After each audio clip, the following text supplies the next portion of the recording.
தஞ்சாவூர் மாவட்டம் பாபநாசம் வட்டம் அகரமங்குடி அருகில் வேம்பக்குடி கிராமத்திற்கு உட்பட்ட நெடுஞ்சாலைத்துறை சுங்கசாவடி அருகில் இந்த ஆர்ப்பாட்டம் நடைபெற்று கொண்டிருக்கிறது.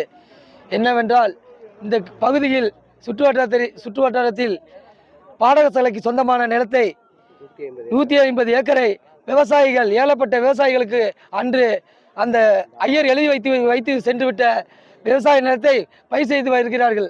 அவர்களுக்கு உரிமையை கொடுக்காமல் இடையில் வந்த தரகர் போல் எனக்குத்தான் சொந்தம் என்று, சிருஷ்டிக்கு நான் சொந்தம் என்று அவர் சொல்லி உண்டு அதை நிலத்தை அபகரிக்கிறதுக்காக, அந்த உள்ள வருமானத்தை பெற்றுக்கொள்வதற்காக தனிநபர்கள் போராடி இது நீதிமன்றத்தில் பொய்யான தவறுகளை சொல்லி நீதிபதிக்கு நாங்கள் லஞ்சம் வழங்கப்பட்டு உள்ளோம், எல்லாமே எங்களுக்கு தான் வெற்றி அடையும் அப்படின்ட்டு ஊர் மக்களிடம் தவறான பொய்களை சொல்லி ஏழை விவசாயிகளை நலத்தை பிடுங்குவதற்கு திட்டமிட்டு இந்த திட்டமிட்டு சரியாக நடத்தி கொண்டிருக்கிறார்கள். அரசு கவனத்துக்கு எடுத்துக்கொண்டு உடனடியாக ஏழைப்பட்ட விவசாயிகளுக்கு நிலத்தை மீட்டு தருமாறு உங்களை பணிவோடும், அன்போடும், பாசத்தோடும், நிறைவோடும் விவசாய சங்கத்தின் மூலமாக கேட்டுக்கொள்கிறோம்.